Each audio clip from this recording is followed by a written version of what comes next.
first. Hello folks, my name is Andrey Sobol. I'm co-founder of Pandora Boxchain, and this is my photo. No, this is my correct photo. I will talk about trade-offs in PoS consensus protocol. Why we will start, Pandora Boxchain, we will start to think about consensus protocol, because we try to find consensus protocol which will be compliant with our requirements. So we find full of list of this protocol which compliant with our requirements. So we will try to invent it. And if you try to invent a consensus protocol, you need to ask three questions: when, who, and why. First problem is a when problem. When problem, it's a problem, it's like when you can create the block, or when you can update your ledger, or when you can write new information to your chain or your decentralized system. So in proof of work, we can say that if miner will find the block, we get new information in our ledger. So and we have difficulty adjustment every 2 weeks, and we know that new blocks we get in 10 minutes in Bitcoin. If we talk about how it works in BFT family of consensus, that we know that anytime user can update, validator can update the ledger. Let's see in picture from practical Byzantine fault tolerance white paper. So we can see that client at C sends request to 0 node. So in this example we have 4 nodes, 0, 1, 2, and 3. So client sends request to 0 validator, which are leader. So leader sends request to prepare, in prepare stage, send information to other validator.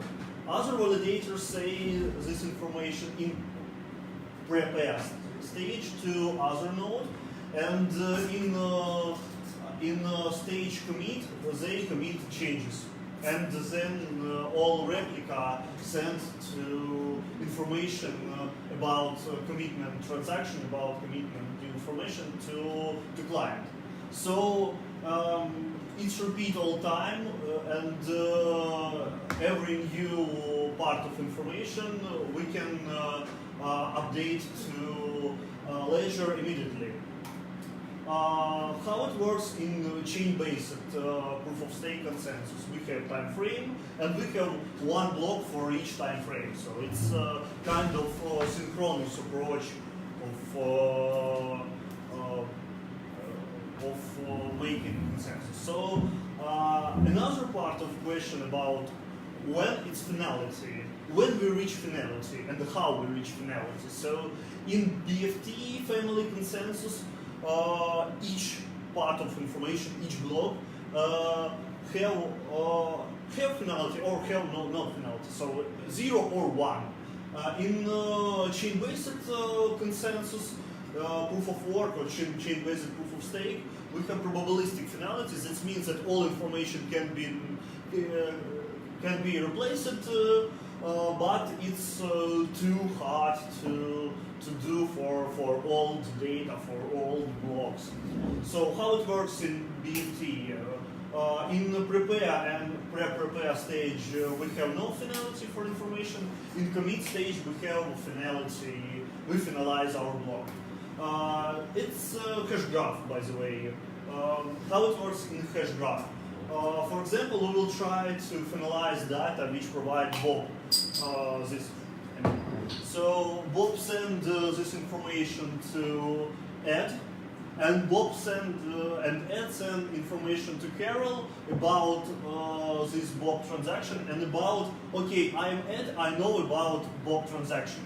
And Carol sent information to Bob that I'm Carol, I know information about this transaction, and I'm Ed, I know information about this transaction. So Carol sent all of data which Carol knows. Bob sent this information to Alice. In Alice's Alice can finalize this data because Alice knows that Bob and Carol know about Bob, Carol, and Ed know about this transaction which provide Bob. So sorry, yeah. Is that a proof of stake?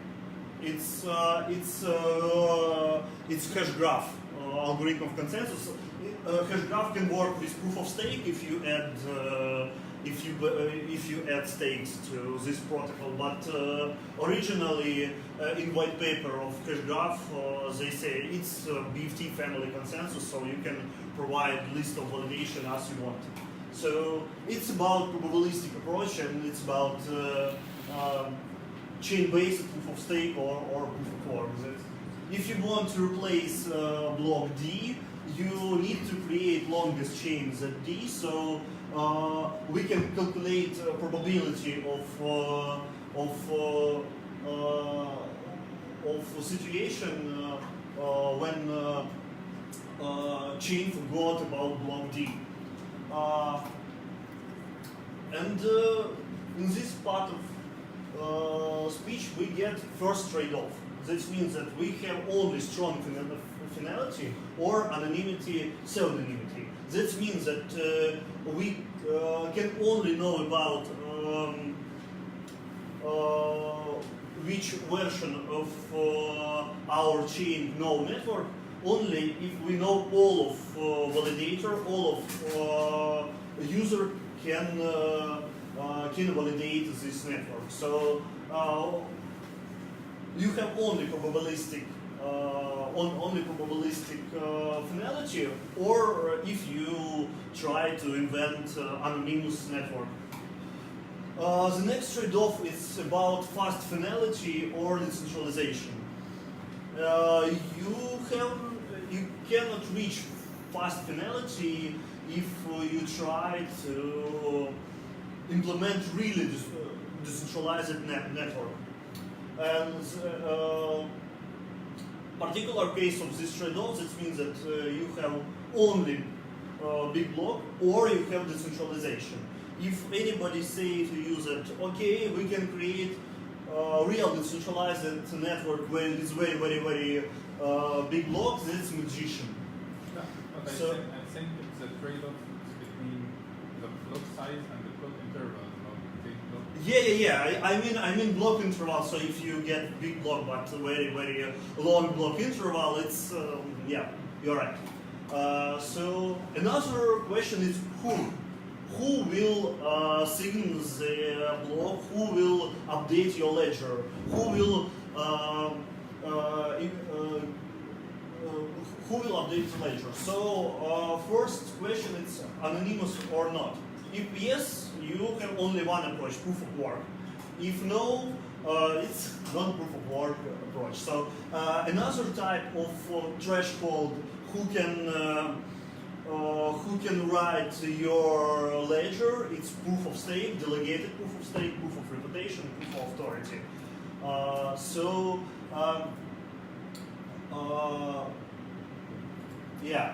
How it works in proof of work.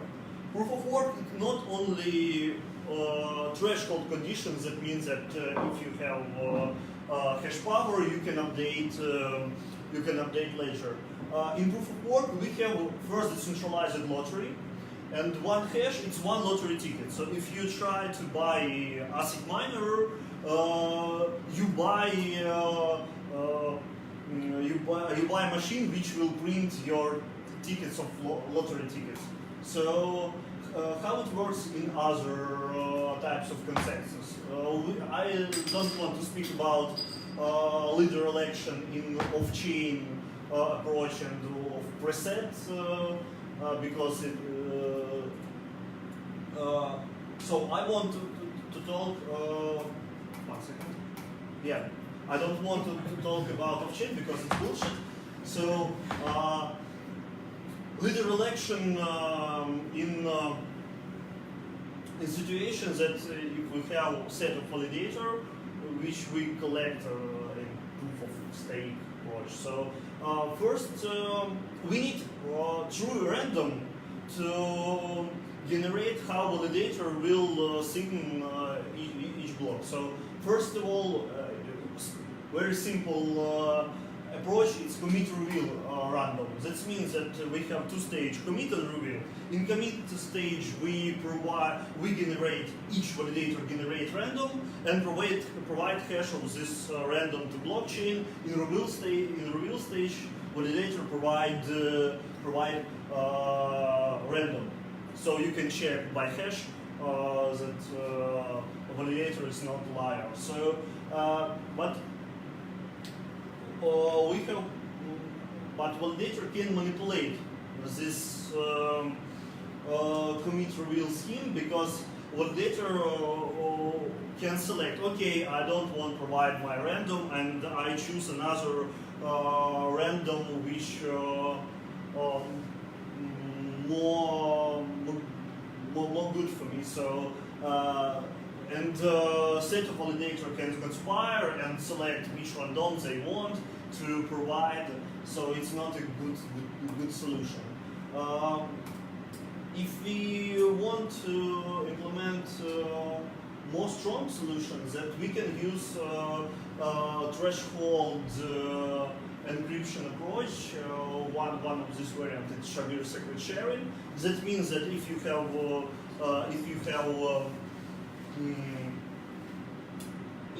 have data, you can divide it to many small parts, and the part of this part, n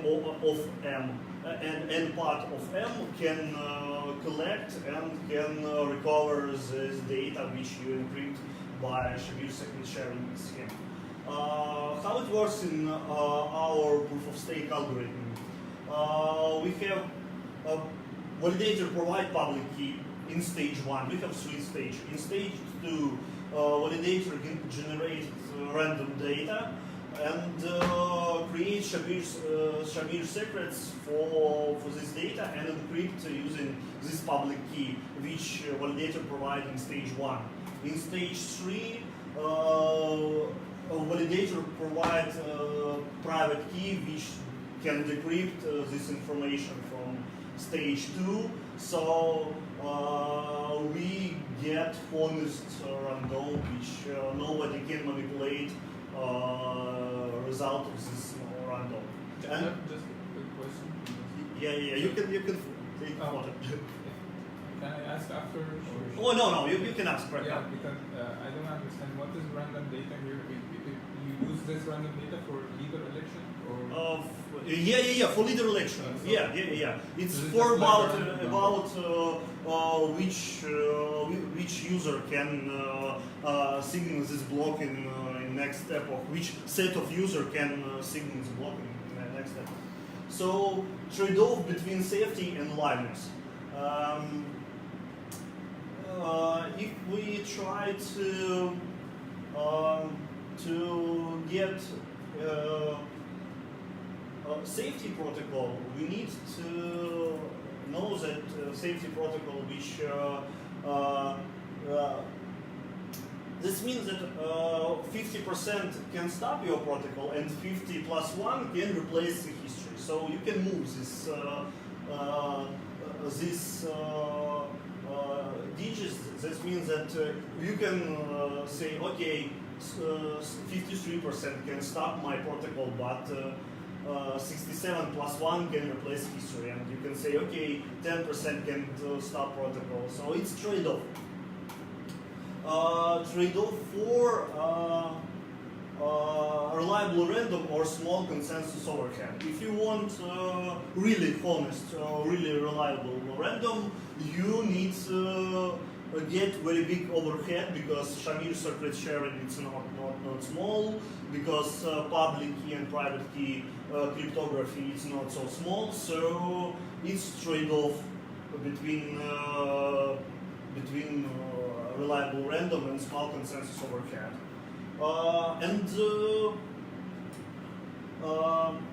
Another question, why? Why should user participate to your protocol? It's about incentivization.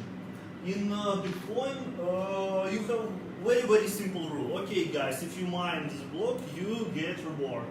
But it's not it's not Nash equilibrium. In Bitcoin we have no Nash equilibrium.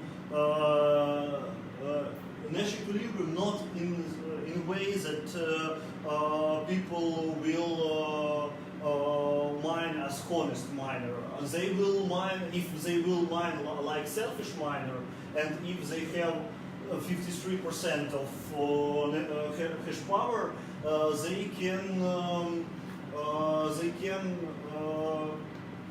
get more Bitcoin, and they can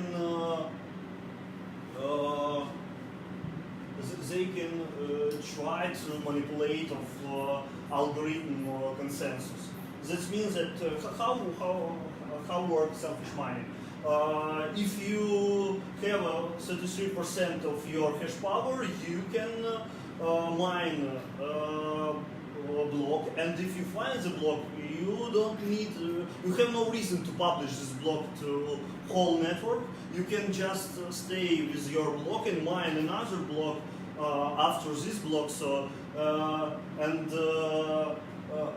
you get more Bitcoin if you just steal first block in your private space. So I'm sorry for interrupting you, but now you are using proof of work. You are using the traditional mechanism for PFE. So you have the leader election. This leader in our protocol. Yeah, in your protocol. But it's not about BFT approach. It's about chain-based approach that we need random for leader election, but we have no strong finality like in BFT protocol. We have, but after. So the question in terms of selfish mining, what if the leader right now starts to not send the transaction to be or publish this transaction to all? So network just forgot about this block and start after next time slot with another leader. So it doesn't work in this way. Doesn't work in BFT style consensus, in simple proof of stake consensus. But they have another troubles. So another trade-off is simple rules of strong Nash equilibrium or strong Nash equilibrium. If you have simple rules, anybody can understand your rules, but it's not strong Nash equilibrium. So smart participator can cheat and use your rules like to get more profit. But it's simple to understand, and in practical it's work. We can see in Bitcoin. Another problem is nothing at stake. That means that if user can vote to any version of reality, any blocks, so they can replace history, they can do double spend, and we need to penalize this. We need to penalize this behavior, but we get trade-off between carrot and stick. So if you have no penalty, or if you have no penalty, it's good for participant, but participant can cheat. But if you have very hard to understand penalty system, that means that honest participant will use strategy free rider. That means that they only use your blockchain as to do transaction, but they cannot. They don't want to be a validator in your blockchain. So small question about Nash equilibrium. Yeah. So in game theory, you will have something called dominant strategy. So what kind of dominant strategy in your game here in terms of voting for the block? in our consensus, Yeah. we think about our consensus as about cooperative game. So we think, okay, guys, we need full cooperation that all of validator will use only one line of history. So we penalize behavior that don't want to accept blocks, behavior that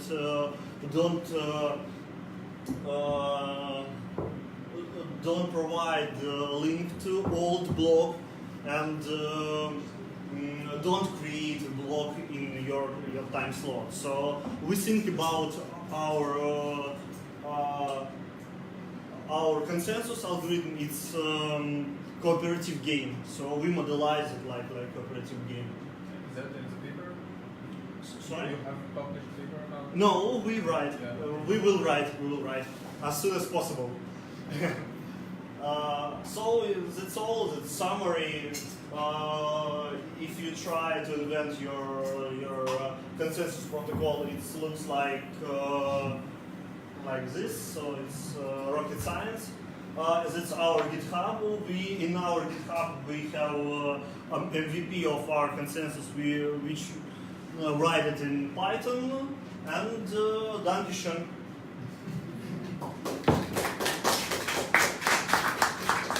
And you describe this slide, yeah? Yes.